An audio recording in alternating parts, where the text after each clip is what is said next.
Ya, ya estamos entonces al aire. Parece que sí. Súper. Eh, bueno, estamos justo en la hora, no sé si esperar un minuto más. ¿Cómo están? No sé cómo cachar si hay gente conectada o no. Ya, bueno, pero para ser puntuales, vamos a partir. Hola a todos los que estén mirando ahora. Eh, Estamos súper contentos de esta nueva invitación que nos hizo el Estadio Israelita. Les agradecemos mucho la confianza. Yo soy Paola Ancarola, soy psicóloga clínica, parte del equipo de Grupo Mentaliza. Está mi amiga y colega Jocelyn Sharpstein y Yamil Quevedo. Hola, Hola. ¿cómo están? Hola. Eh, bueno, y hoy día, en esta nueva invitación, venimos a conversar con ustedes trayendo un tema que consideramos muy relevante en contextos donde nuestra salud mental y enfrentamiento de situaciones difíciles se interpela. Queremos hablar con ustedes también, que se transforme en una conversación. Entonces, al final de nuestra charla, vamos a estar contestando preguntas, comentarios, como para seguir ampliando la discusión. Bueno, y escogimos este tema de la resiliencia porque creemos que puede ser de ayuda a dar luces acerca de nuevas maneras y estrategias de enfrentar situaciones difíciles. Al hablar de resiliencia, a grandes rasgos estamos hablando de una capacidad que tiene el ser humano de asumir y vivir con flexibilidad situaciones límite y sobreponerse a ellas. En esta línea podemos, no sé, pues Darwin, por ejemplo, proponía de que las especies que sobreviven a los cambios y modificaciones del ambiente no son los más fuertes de la especie, sino que son los más flexibles y adaptables. Entonces, en esa línea nosotros queremos tratar de pensar sobre esto, sobre cómo nos impacta a nosotros, qué tan resiliente, queremos desarrollar este concepto, cómo ha ido cambiando, características de personalidad resiliente, lo que no es resiliente, para hacer distinciones, y finalmente hablar de resiliencia en contexto pandemia. Así que, bueno, Yamil va a partir hablando del concepto y cómo se ha desarrollado. Sí, la verdad es que resiliencia es un concepto que podríamos decir que es ampliamente utilizado por nosotros en las conversaciones, en los medios, pero como que todos, digamos, superamos a priori exactamente qué es lo que es. ¿Mm? La resiliencia se expresa de muchas maneras y tiene varias implicancias. Es, por ejemplo, la capacidad de una persona de enfrentar una situación, una adversidad significativa y mantenerse estable emocionalmente, funcionalmente frente a ella, ser hábil en adaptarse a la situación. Pero también es resiliente caerse y aprenderse a parar, pararse rápidamente frente a la adversidad, también es resiliencia. Y finalmente, resiliencia también la capacidad de aprender de la adversidad, la capacidad de salir fortalecido de la adversidad, de asimilar los eventos adversos como una oportunidad de crecimiento. El concepto de resiliencia ha tenido algunas transformaciones a lo largo del tiempo. La verdad es que los científicos, los psicólogos se interesaron en la resiliencia a propósito de detectar personas que tenían historias muy trágicas, adversidades muy significativas, por ejemplo, los niños criados en un orfanato, y que dentro de ese grupo de personas había personas que parecía que la adversidad no los tocaba y lograban tener trayectorias de éxito, de vidas plenas y satisfactorias. Entonces, ¿cómo era esto, digamos? ¿Qué características tenían estas personas? Eh, entonces, el primer foco fue el foco de, podríamos llamar, las fortalezas personales. Y ahí se descubrió que, por ejemplo, estas personas tenían temperamentos fáciles, eran personas fáciles de llevar, o eran personas que tenían una buena autoestima, que confiaban en sí mismos y en sus capacidades. o podían ser personas con fuertes habilidades en la resolución de problemas, que se orientaban a resolver la tarea, no se victimizaban, eran ejecutivas, podríamos decir, ¿ya? Al poco andar, el concepto podríamos decir que quedó un poco estricto, ¿no? Y un poco rígido. Y se quiso ir más allá de entender la resiliencia como capacidades personales, ¿ah? Sino que más bien como un proceso, que era dinámico y que era contextual, que dependía de las distintas situaciones, que además la resiliencia era frente a las tremendas adversidades de la vida, como desastres naturales, como guerras, como abuso o negligencia emocional en nuestra infancia, pero también era resiliente tolerar, ajustarse, adaptarse a las pequeñas vicisitudes de nuestra vida cotidiana como las que experimentamos hoy. Entonces hay un vuelco hacia esto como un proceso dinámico. Yo puedo ser resiliente en determinados momentos de mi vida y en determinadas situaciones y ser más frágil, menos adaptable en otras. Jo, quizás me podría ahí ayudar a aterrizar un poquito este concepto, a ejemplificar algo de lo que estamos conversando. Sí, a mí me gusta mucho entender la resiliencia como el arte de rehacerse uno mismo en relación a otro. Hay una frase muy linda de Nietzsche, ¿no? Que dice, todo puede ser adquirido en soledad, excepto la salud mental. Entonces, en ese contexto, ¿qué es resiliencia? ¿Ya? La resiliencia no se trata de que las cosas no te duelen, no se trata de mirar la vida con anteojos rosados, ¿no? Y estar así como un poquito como ciego, sino que se trata más bien de poder ser flexible y poder ser elástico, ¿ya? De entender de que la vida está llena de cosas difíciles. Y lo resiliente no es no sufrir, ¿ya? Sino es que ese dolor entre en nuestra mente y nos cambie, ¿ya? Ahora, cómo nos cambie ese dolor es lo resiliente. Y en ese sentido, tenemos dos opciones, ¿no? O nos transformamos en unas víctimas de la vida, ¿ya? Y somos víctimas de las circunstancias y estamos toda la vida quejándonos de las cosas que nos pasan, o nos transformamos en unos luchadores, y nos empoderamos de la vida y decimos, esta no nos las va a ganar, ¿ya? Entonces, en este sentido, lo resiliente no es que no te pasen desgracias, ¿ya? Es entender de que las desgracias nos van a pasar y que la vida está llena de cosas difíciles, ¿ya? Y que eso va a cambiar nuestra mente y nuestra personalidad. Y eso nos va a hacer más resilientes.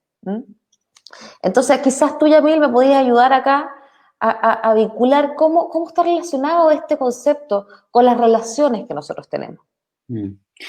Está completamente relacionado. Quizás a veces uno se olvida lo que escucha en estas charlas, en estas conversaciones, y este es un mensaje central que nosotros quisiéramos transmitir. La resiliencia va mucho más allá de las capacidades personales.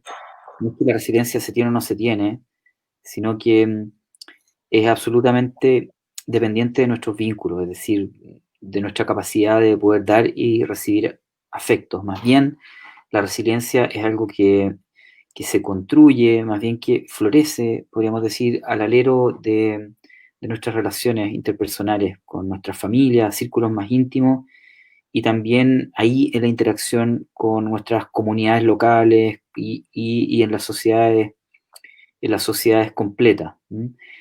Ahí yo quisiera como compartir un pequeño texto que me parece como que lo dice bellamente esto. Dice, la resiliencia no es una sustancia, algo hecho, más bien es una obra tejedora que enhebra la seda de las capacidades personales con la seda afectiva y social en un proceso inacabado.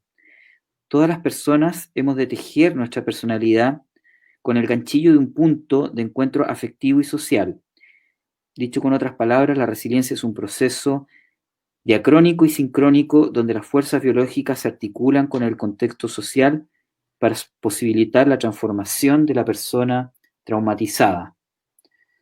Es una manera un tanto como, podríamos decir, poética de conectar estos puntos, de entender que la resiliencia emerge ahí, en esta como armoniosa, podríamos decir, relación entre mis capacidades personales, mis herramientas y cómo se despliegan en la interacción con mis relaciones, cómo los demás me ayudan a que emerja mi resiliencia, pero también cómo yo ayudo a que los otros puedan ser resilientes. Claro, y en ese sentido, Yamil bueno, y todos, en realidad hay ciertas características de personalidad, ¿ya? De que podrían hacer que las personas seamos más o menos resilientes. Entonces, a ver si nos resulta, porque nos había costado un poco, me gustaría compartir estos memes. Bien, nos resultó. Bueno, acá tenemos unos memes, ¿no es cierto? Por una parte, ¿no es cierto?, la curva de la pandemia, cómo hemos ido engordando, ¿no?, de febrero a la fecha.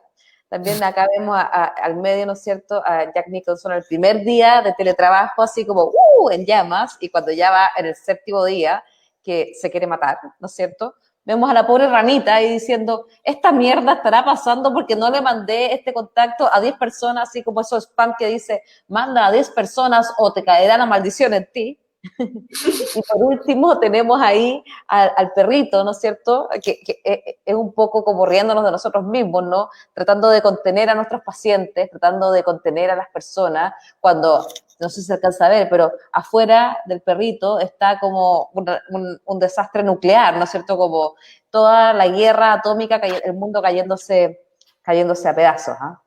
Entonces, yo les invito a reflexionar, ¿no? ¿Por qué en esta pandemia no hemos mandado tantos memes?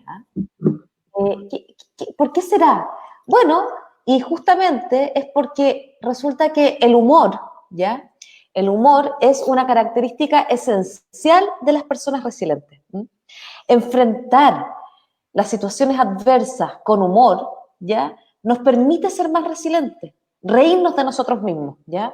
No se trata de que uno esté en un funeral y le vaya a dar y se vaya a poner a reír mientras están enterrando a una persona, ¿no? No, eso no es ser resiliente, eso es ser inadecuado, ¿ya? Más bien se trata de poder, de lo que uno llama, ¿no es cierto?, el humor negro, ¿no? De poder reírse de uno mismo. Entonces, me gustaría a mí contarles, por ejemplo, un paciente que tengo yo, que durante toda la pandemia le tocó trabajar heavy en la primera línea, ¿no? O sea, estaba muy expuesto a mucha muerte, mucho trauma. Entonces, él tenía como una rutina, ¿ya? Entonces, él decía que por cada turno, por cada cosa trágica que le pasara el turno, él tenía que hacer la misma cantidad de match en Tinder, ¿ya? Entonces, todas las sesiones, cuando partíamos conversando, yo le preguntaba, bueno, ¿y cuántos Tinder hay hecho esta semana? Que era una forma de preguntarle qué tan terrible había estado su semana. Pero de esta manera, con humor, le poníamos como un poco de gracia y la verdad es que lo ayudaba. Esta cosa que él inventó lo ayudaba a sobrepasar el dolor y el trauma que estaba viviendo, ¿no? Porque realmente, bueno, ustedes han visto otros live que han hecho, o sea, la primera línea fue algo realmente traumático, ¿no? Esa es la primera característica. Otra característica es la empatía. En la medida que somos empáticos, podemos crear relaciones mucho más profundas y más íntimas. Y eso nos hace tener como un entramado social más amplio, nos hace poder tener un sostén y poder ser contenidos y contener a otro, ¿ya? Otra tercera característica es la autonomía, ¿no? La capacidad, de alguna manera, de decir, ¿sabes qué más? No me la va a ganar. Yo tengo control sobre lo que me pasa, independiente de que no pueda salir, independiente de que tenga, no sé, 80 años, independiente de que esté mal, yo tengo autonomía sobre mi vida. Lo que yo hago incide en mi vida, ¿ya? En este sentido, el autoconocimiento y la autoestima están muy ligados con la resiliencia. Una persona que se conoce a sí mismo tiene mayor capacidad de poder enfrentar las situaciones que están ocurriendo, de poder evaluar el contexto, de poder tener mayor perspectiva. Otra cosa súper importante es poder estar en el aquí y en el ahora. Y eso ha estado súper de moda en esta pandemia, ¿no? O sea, no sé si han visto todas estas cadenas de meditación, de 21 días de meditación. Bueno, justamente eso se trata del mindfulness, ¿no? De poder estar en el presente, sin pensar en el pasado, sin pensar en el futuro, ¿Mm? Lo cual está muy ligado a la tolerancia a la incertidumbre, que también es una característica de la resiliencia. La verdad es que no sabemos qué va a pasar. Nadie se esperó. Alguien se hubiera imaginado en su vida de que iba a pasar medio año encerrado por una pandemia. Nadie se le ocurrió eso. Y no sabemos qué va a pasar. Y tenemos que poder, más que tratar de cambiar eso, tenemos que poder aceptar eso. ¿Mm? Por último, me gustaría nombrar la flexibilidad y la perseverancia, ¿ya? La flexibilidad no tiene que ver con abandonar nuestras metas, sino que se trata de poder adaptar nuestras metas a cosas que podamos hacer. Y eso ha surgido un montón en esta pandemia. Hemos visto gente que se ha tenido que reinventar de cero, gente que tenía imprentas y que ahora están haciendo los cartones divisorios para la gente para retornar a la oficina, personas que tenían food truck y que ocuparon eso para hacer verdurería en los barrios, gente que hace panes, gente que hace pasteles, gente que vende de lo que sea. Eso ha sido muy resiliente porque ha tenido que ver con mucha gente que no ha podido ejercer su profesión en lo que solía hacer, que ha tenido que reinvertirse. Entonces, en ese sentido, Yamil, ya que yo he contado tanto de lo que es ser resiliente y las características, ¿no? ¿Qué no es ser resiliente? No es resiliente, por ejemplo, la omnipotencia no es ser resiliente, ¿ya? El pensar que yo me las puedo todas, que no me entran balas, que yo lo puedo hacer todo solo, no es resiliente, más bien refleja dificultades para poder conectarme con mis necesidades o con mis emociones y por lo tanto facilita que me aparezcan síntomas, digamos, que me sienta mal, que me duele la guata, la cabeza, que me vuelva irritable, porque no estoy entendiendo lo que me pasa. ¿Ah? Y también dificulta el poder llegar a los otros, que los demás entiendan que yo no estoy bien y que me puedan ayudar. No es resiliente sobre adaptarse. ¿Ah?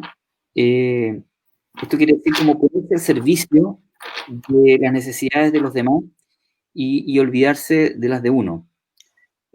Porque eso implica, dificulta, podríamos decir, obstaculiza el autocuidado. El poder darme cuenta que necesito mis propios espacios, que tengo mis necesidades, mis demandas, que necesito descansar, que necesito apoyo, etc. Y tampoco es resiliente sobrevivir, podríamos decir. Aguantar el chaparrón eh, hasta fundir el motor, podríamos decir. ¿Ya? O sea, tenemos que saber parar, tenemos que darnos cuenta que esto nos está afectando y tenemos que activar estos mecanismos, digamos, de interacción con otros que llamábamos resiliencia. ¿Ah? Tenemos que saber buscar la contención, buscar el alivio, buscar la pausa para poder ser resilientes. Claro, y ahí agregar que también ser resiliente tiene que ver con pedir ayuda. O sea, en la línea de lo que estabas hablando tú, Yamil, no es ser resiliente bancársela solo. ¿Ah? Como pedir ayuda profesional, pedir ayuda social, pedir ayuda comunitaria, también es un acto resiliente. Y en la línea de los memes, del humor negro, de la tragicomedia, yo quería compartir con ustedes unos ejemplos de lo que no es ser resiliente, como para graficarlo en algo. Y qué buen recurso que son los memes. Acá, por ejemplo, un ejemplo de sobreadaptación. Sería como mamás, profesoras, se han visto como tan sobreexigidas en este tiempo, especialmente con niños chicos, como que trabajan, que como que tienen que transformarse en un pulpo que hacen de todo a todas horas y los costos que eso podría tener. Entonces, las mamás vueltas locas, las profesoras vueltas locas y las mamás que son profesoras ya perdiendo el juicio más o menos. Entonces, eso va en la línea como de que sobreadaptarse también es descuidarse quizás. Y otro ejemplo, en la línea como de la omnipotencia, que es esto de que a mí no me entran balas, quisimos ocupar este meme de Hide the Pain Harry, creo que se llama, que oculta el dolor, porque como que su cara no tiene no hace muecas, es como rígido. Entonces, él está ahí con su café, su primera reunión de Zoom de la pandemia, el jefe le dice que está despedido y él así no le pasa nada, sigue sonriendo. Y eso es omnipotente, puedes creer de que las cosas no impactan, no llegan, no afectan. Eh, entonces, ahí también queremos empezar a profundizar en cómo hemos sido todos resilientes en este contexto. Y la Jo nos va a contar en qué hemos visto la resiliencia en estos tiempos de coronavirus. Sí, esto ha sido súper interesante porque en la medida que preparábamos esta charla, yo hablé esto harto, ¿ah? Como con distintas personas de diferentes edades, como qué podríamos rescatar, ¿no? Qué ha sido lo resiliente que podemos sacar de esta pandemia, ¿no? Y lo primero que diría yo es el uso de la tecnología. Por supuesto que hay un avance masivo, ¿no es cierto? O sea, a nivel mundial, pero a mí me gustaría destacar el uso de la tecnología de la tercera edad. Cómo las personas mayores que nunca lo pensaron, todos se meten a Zoom, todos piden corner shop, ¿no es cierto? Todos hacen transferencias electrónicas, o sea, se incorporaron en algo de que nunca pensaron que se iba a incorporar. ¿Ah? Y eso es súper interesante porque eso les va a cambiar la vida para adelante, ¿no? También dejamos de correr, dejamos de levantarnos a las 6 de la mañana, dejamos de madrugar y de mamarnos los tacos para llegar a la pega, para llegar a dejar a los niños al colegio, para llegar a donde tengamos que llegar, ¿ya? Y nos metimos a la casa a estar con nuestra familia nuclear, a poder disfrutar de cosas simples, ¿no es cierto? De una comida, de un disco, de una película. Nos juntamos con muchas más personas de las que nos solíamos juntar antes, porque es tan fácil como uno prender el computador y hablar con gente. Y como ya te aburrís de hablar todos los días con las mismas personas, hay diversificado, ¿no es cierto?, tu núcleo. Otra cosa muy bonita que ha pasado es la solidaridad, ¿no es cierto? Estamos dispuestos a ayudar al otro. Estamos dispuestos a comprar al vecino que hace pan, a la señora de la esquina que está vendiendo huevos, al otro que vende al emprendimiento de no sé qué. O sea, estamos muy conscientes, nos hemos humanizado. Entendemos de que todos lo estamos pasando mal. Y tratamos de ayudar al otro. Y me gustaría destacar la ayuda comunitaria que ha surgido en ese sentido. Y en ese sentido creo que el estadio, o por lo menos creo que todas las comunidades, ¿no?, se las han jugado con hacer charlas como estas o como muchas otras de calidad, con mantener a su gente nutrida, entretenida y unida a pesar de la distancia. Y dado pero esta es una charla comunitaria, ¿no?, y que a mí me toca la fibra muy profundamente, no puedo dejar de pensar y de nombrar al pueblo judío cuando hablamos de resiliencia, ¿no? Todos sabemos que el pueblo judío se ha tenido que reinventar en situaciones muy, muy difíciles. Y han sabido de alguna u otra forma salir adelante. Y no solo sobrevivir, sino que ser resiliente. Entonces, como que lo que quiero transmitir un poco acá es que quizá, más que estudiar académicamente la historia del concepto de resiliencia, tenemos que mirar nuestra historia, ver la historia de nuestros antepasados y ver de que con flexibilidad, con capacidad de adaptación y con una cuota de humor, las cosas se pueden. Sí, pues, ya estamos como avanzados en nuestra charla y me gustaría compartir con ustedes unas reflexiones finales. A modo de resumen, pensé en un concepto que considero muy ilustrador y lo quiero compartir con ustedes a través de una imagen. Este concepto se llama kintsugi, ¿ya? Es un término japonés que no tiene una traducción directa al español, pero como que significaría algo así como reparación con oro, unión con oro. Entonces, ¿a qué va? ¿A qué alude? A que las piezas de porcelana o de cerámica que se quiebran pueden ser reparadas, reutilizadas, y se pega con un polvo de oro, con una resina de polvo de oro. Entonces, esto no es solamente un arte, sino que es una filosofía de vida, donde las roturas, los quiebres, son vistas como un elemento que embellece a este objeto, que lo hace más valioso que antes. Entonces, la vida que todos vivimos va a estar siempre llena de grietas, roturas, van a haber momentos en que nos vamos a sentir rotos por dentro. Entonces, este mensaje, esta filosofía la ligo mucho a la resiliencia, porque de alguna manera es una manera de presentarse ante la vida, ante el mundo, ante las dificultades y sobrevivir, salir airoso, más fuerte y mejor. Entonces, así es como yo vinculo el kintsugi con la resiliencia. Yo sé que suena un poco utópico, pero es una bonita manera de pensarlo y humildemente quisiéramos dejarles como la receta del polvito de oro, porque de lo que hemos conversado hoy día, ¿de qué podría tratarse esa resina que une los fragmentos?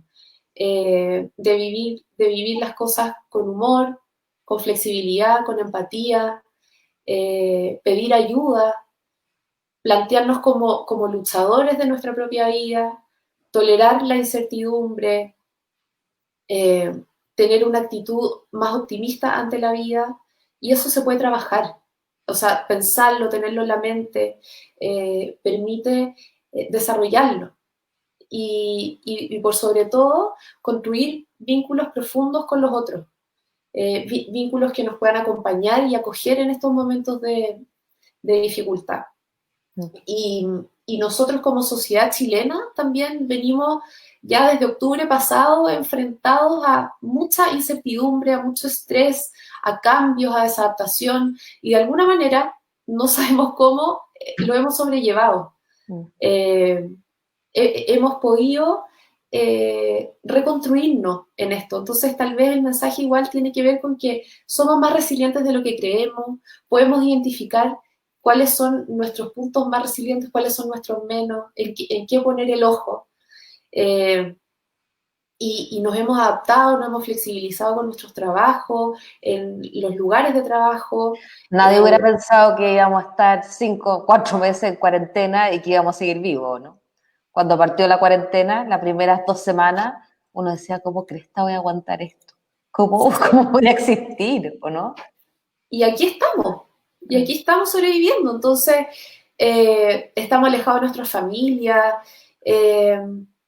Entonces, ¿a qué voy? De que podamos también observar de que todos tenemos el potencial para ser más resilientes, para enfrentar las cosas con más recursos mentales, psicológicos, y salir fortalecidos ante la adversidad.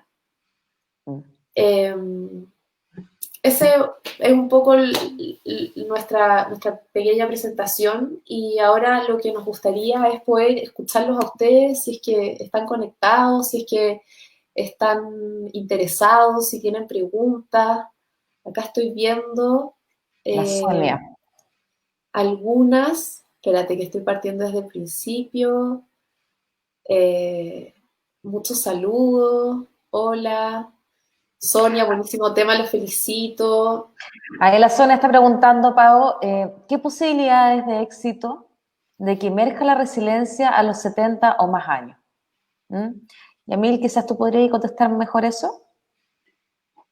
Súper bonita pregunta. Sí, la resiliencia no es propiedad de un determinado grupo etario. Por el contrario, las personas mayores pueden tener muchas fuentes de resiliencia, sobre todo porque tienen mucha experiencia, porque han tenido que ser resilientes, digamos, por seguro, digamos, en su historia. Por lo tanto, la resiliencia puede emerger en cualquier momento de nuestra vida. Y yo también, respecto a eso, pensaría que una comunidad se vuelve más resiliente si utiliza todos sus recursos, si utiliza el entusiasmo y la energía de los jóvenes, si utiliza la fuerza, ¿cierto?, del grupo más adulto, y si utiliza la sabiduría y la experiencia de los mayores. Y si eso se articula, ¿cierto?, las comunidades y las sociedades son más resilientes. Sí, y quizás agregar a eso de que los mayores de 70 o los adultos mayores han tenido que ser muy resilientes, ¿no? O sea, claro, la verdad es que nosotros sí aprendimos a manejar Zoom, qué sé yo, pero ya sabíamos, los adultos mayores, o sea, no sé, por lo menos mis papás, para ellos esto era chino mandarín. Yo de verdad nunca pensé que iba a ser capaz de hacerlo, pero estaban tan desesperados, tan aburridos, que empezaron a hacerlo, ¿no? Y empezaron a adaptarse a un mundo tecnológico y han tenido que estar súper aislados, porque son personas de mayor riesgo, y han tenido que poder tolerar eso, y han tenido que poder mantenerse optimistas frente a eso. A veces con caídas, a veces con menos caídas, pero como dice acá mi colega, que es bien sabio ese, les ha tocado más duro, son más resilientes. Acá hay otra pregunta que está preguntando la Catalina Rueste, nuestra fan, de que ¿cómo podemos ser? ¿Cómo podemos trabajar para ser más resilientes? ¿Pau? Bueno, ahí toca un poco como, me voy a ir al tema del cierre. No sé si les hizo sentido o si es que les pareció como eh, ilustrador esto de la receta del polvo de oro, pero trabajar, ser más resilientes tiene que ver con poder hacer también un trabajo como de autoconocimiento, ¿ah? Saber dónde están mis fortalezas, qué características de resiliencia son parte de mí y cuáles no tanto, eh, y poder irlas potenciando, desarrollando. Eh, la Jo también hablaba de este estado como de mindfulness, que tiene que ver con poder meterse adentro de uno y tener un espacio de reflexión. Entonces, trabajar ser más resiliente viene a ser como una manera de conocerse más y usar eso como una herramienta para responder mejor ante las dificultades y las adversidades. Y No sé reírse si de uno ustedes mismo. tienen, bueno, sí, Yo encuentro que es eh, esencial poder reírse de uno mismo, ¿no? O parece que sea, gustaron los memes. Ahí alguien dijo, ahí la Cristel bueno, pregunta. ya, Cristel Vázquez dice, ¿cómo distingo entre una verdadera resiliencia a sobreexigencia de adaptación? ¿Cómo identifico si es un problema en mí o no? Yamil, tú hablaste de esto.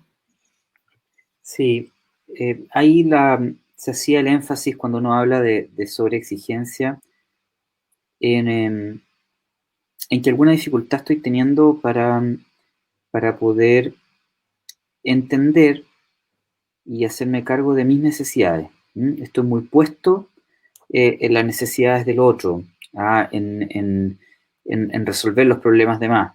El ejemplo paradigmático de la sobreexigencia es como está la supermamá, ¿cierto? Este concepto de las mamás que están ahí, que hacen de todo, ¿cierto?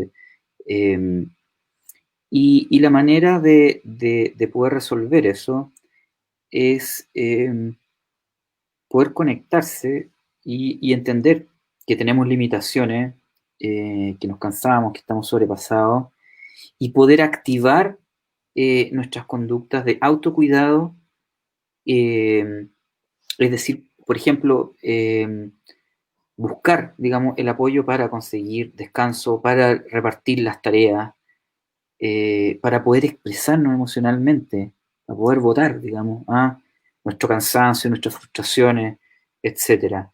Entonces, ¿cómo se resuelve? Bueno, conectándose con nuestras propias emociones y activando conductas de autocuidado y conductas de contención en nuestro medio, comunidad, etcétera. Sí, y a mí me gustaría agregar ahí que va un poco ligado con lo de la charla pasada, ¿no? De que en el fondo no es normal estar siempre bien, ¿ya? O sea, como que yo lo veo harto, ¿no? Lo veo harto con mis amistades, lo veo harto con mis pacientes, como que uno siente que a veces tiene unos días más bajón, está más asustado, está más desesperanzado y siente como que se fue toda la cresta. Y, y como que a veces no somos conscientes del impacto que está teniendo, que hemos estado, al cual hemos estado expuestos estos últimos meses de nuestra vida. No es normal estar siempre bien, ¿ya? No es normal hacer como que estamos siempre bien. Nadie espera que en un contexto con el que estamos viviendo estemos siempre bien. Es normal sobrepasarse, es normal estar cansado, es normal no querer trabajar, es normal no querer matar a los hijos. Todo eso es normal. Así que tratemos como de no juzgarnos con eso, ¿ya? Lo resiliente también tiene que ver con la compasión con uno mismo y con saber que uno no puede con todo. Sí. Bueno, y reforzar un poco como esta idea de que si estamos hablando de resiliencia, estamos hablando también de dolor, ¿cierto? De fragilidad, de, de haberse quebrado un poco. Entonces, ahí yo creo que también la búsqueda de ayuda profesional siempre es un factor regulador de uno mismo y que inherentemente te ayuda y te empuja a ser más resiliente porque te cambia. Nosotros como equipo Mentaliza también estamos un poco como muchas veces hablando de la resiliencia, rescatando las características resilientes de nuestros pacientes y ayudándolos a identificar qué hay de ellos en poder superarse y transitar por estas dificultades.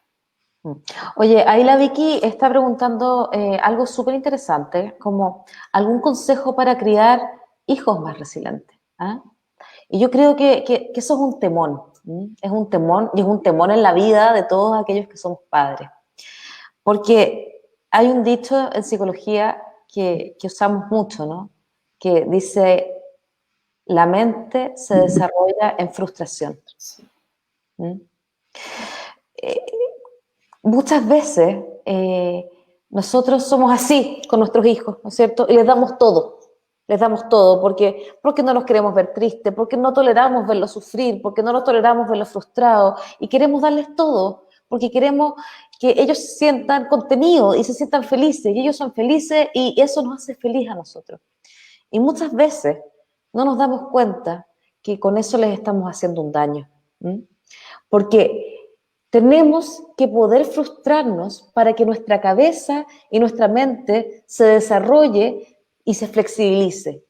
Si nada nos pasa en la vida, difícilmente vamos a hacernos más grandes. No sé si se entiende lo que quiero decir. Sí, pues, o sea, en el fondo es que en el momento en que uno está inmerso en esta frustración y no sabe qué hacer, y viene el papá, viene la mamá, y compensa eso, le quita a uno la posibilidad o sea, le quita al hijo la posibilidad de resolverlo, de desarrollar sus propias herramientas, sus propias estrategias de enfrentamiento de las dificultades, de lidiar con su dolor, de procesarlo solo también. Entonces, claro, criar hijos más resilientes podría ir en la línea también de acompañarlos quizás a tolerar sus frustraciones, escucharlos, ayudarlos a reflexionar sobre los dolores que llevan, pero no quitárselos, no negarles el dolor. Porque en el fondo, perdona Pau, porque lo que quería como yo agregar es de que en el fondo, si es que uno no les permite sobrepasar eso, estos niños van a crecer sintiendo de que ellos en la vida no se la pueden. Sí, pues, les resta como la capacidad de autoagencia, de sentir que ellos pueden, ellos contra el mundo se la pueden. Sí, yo quiero agregar dos cosas respecto a esta pregunta. Una es que si nuestros hijos, si hemos hecho el esfuerzo de criarlos en un ambiente de seguridad y contención, vamos a tener que confiar. Vamos a tener que confiar en que nuestros hijos tienen capacidades, tienen recursos para resolver los problemas y nosotros podemos ahí acompañarlos de acuerdo a la etapa del desarrollo en que estén. Pero hay que como confiar un poco en sus propios recursos, en sus capacidades. Y lo segundo que quería agregar es que también para pensar en este concepto, a propósito de la crianza, más bien una invitación a que los que nos están escuchando piensen en aquellos episodios de su vida que los han hecho crecer, ¿m? Que pueden haber sido difíciles o complicados, que los han resuelto, y cómo eso forma parte de su resiliencia. ¿M? Y ahí uno puede como entender un poco más esto de que frustrar o que se frustren es bueno. ¿M? Oye, y quizás aprovechar que salió el tema de dejar los invitados, ¿no? Para la próxima charla que vamos a dar en agosto, el Grupo Mentaliza, de cómo educar a nuestros hijos en tiempos de feminismo. Esa es otra charla que vamos a dar en agosto a propósito de esto que estamos hablando. Sí, la verdad que nos tiene muy motivados esa charla también, así que esperamos que a ustedes les interese. Yo también me doy cuenta de que en general hay harta duda como de cómo administrar, por así decir, criar a los niños. Y hoy en día, bueno, no sé, pues, octubre del año pasado se dio la marcha feminista más grande que había en Chile. Creemos que es un súper desafío incorporar esa visión en la crianza actual, así que ojalá que les guste. Bueno, muchas gracias por escucharnos, a todos ahí los que se mantuvieron, esperemos haberlo Sí, gracias por nutrido de alguna acompañarnos. manera. Oigan, y decirles de que hemos sido bien resilientes igual, si esto ha sido súper largo. Sí, hemos sobrevivido y lo vamos a lograr. Bueno, otra cosa, agregar de que abajo está el banner de nuestra página, grupomentaliza.cl. Siempre nosotros en las charlas vamos a estar tocando temas que igual tocan algunas sensibilidades o de alguien que conocemos, y nosotros como profesionales de la salud mental estamos súper abiertos a responder preguntas, a acompañarlos. Así que no duden en escribirnos si es que quisieran seguir conversando de esto. Muchas gracias a todos. Chao. Chao.